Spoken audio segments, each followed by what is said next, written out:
Voilà, bienvenue dans mon monde. J'espère que ça va bien. Aujourd'hui, dans cette vidéo, j'ai eu une question en faisant un live sur TikTok récemment et je trouvais ça important de faire une vidéo avec ça. Est-ce que c'est plus facile ou moins facile d'avoir une vie sociale et même amoureuse quand tu es une personne à mobilité réduite? Fait que si tu veux le savoir, reste avec moi jusqu'à la fin de la vidéo. Je vais sûrement te poser une question et j'espère que tu vas répondre en commentaire. Et surtout, abonne-toi, like la vidéo, ça l'aide l'algorithme. Puis, je sors une vidéo à chaque semaine, donc tu veux pas manquer ça. On se voit après mon intro et on en parle.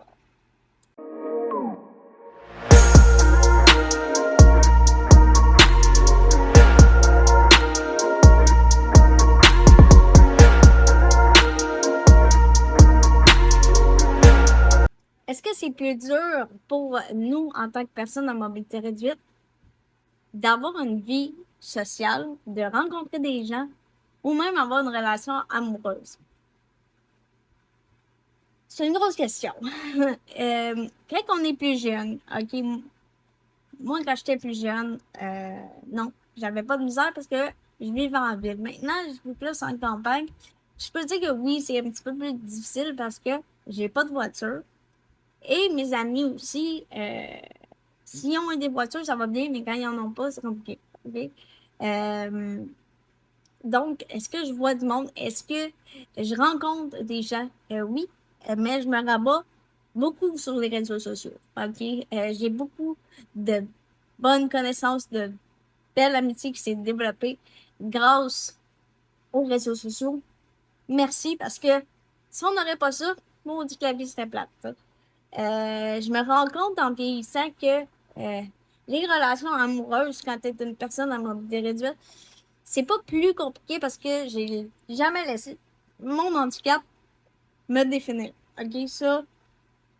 Puis les gens savent maintenant à quoi s'attendre.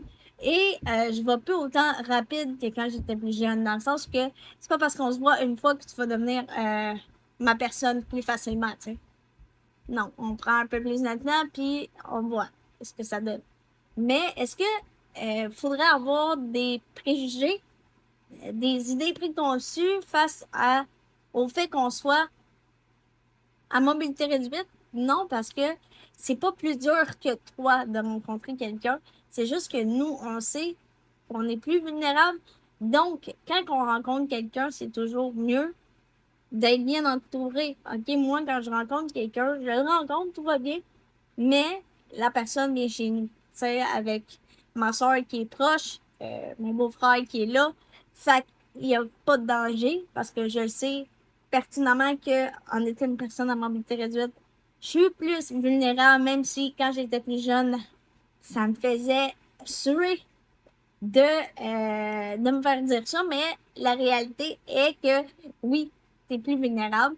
Mais non, c'est pas plus difficile que toi d'avoir des amis puis de continuer. C'est sûr que quand j'étais plus jeune, vu que j'étais dans une école qui était pour les personnes à mobilité réduite, ben mes amis tournaient beaucoup avec les mêmes problèmes que moi, donc je voyais pas le danger, je voyais pas euh, d'autres choses qu'à ça, mais quand tu sors de là, ben là, tu as envie de découvrir. Donc voilà. Mais comme je dis, il faut arrêter de penser qu'une personne en mobilité réduite n'a pas de vie, OK? Parce que c'est facile de dire, oh, elle, c'est pas grave, ça. Mais oui, on a une vie amoureuse, on a des vies sociales comme tout le monde. Oui, les rencontres se font pas à l'épicerie ou dans un bar. Mais même pour une personne mobile, les rencontres se font pas dans des épiceries ou même dans des bars à moins que tu sortes. Mais moi, rendu à 34 ans, je ne sors plus. Donc, oui, avant, je pouvais rencontrer dans des bars aussi, mais c'était très rare. Tu voyais la petite en marchette qui arrivait prendre un verre, la personne était là, hey, as-tu besoin d'aide? Ah, donc, ben, là, jeune, tu sais, j'avais l'air d'un petit kid encore, tu sais, j'avais 20 ans, mais j'avais l'air plus jeune que 20 ans, donc souvent, les gens tombaient, prenaient 2 minutes pour regarder 2, 3 fois ma carte d'assurance maladie pour être sûr. Fait que ça, c'était très, très drôle, mais moi, à chaque fois, j'en ris parce que même encore aujourd'hui, ça m'arrive. Fait que, imaginez, dans le temps.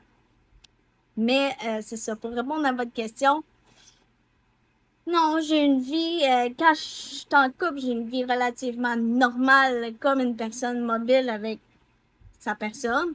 Il n'y a pas grande différence. C'est sûr que quand quelqu'un s'investit avec moi, il y a mon handicap aussi. Donc, faut que la personne soit consciente de ça. Parce que si t'es pas conscient de ça, puis tu te rends compte que après 6, 7 mois, ça te tente plus parce que tu te dis, hey, c'est bien trop dur, fallait que tu y penses avant, tu sais. Parce que ce qui est plate, par contre, c'est une personne à mobilité réduite va s'investir, va se donner et tout ça, puis la personne qui est mobile, ben, après coup, va se demander, ouais, ok, je veux vraiment ça dans ma vie ou pas.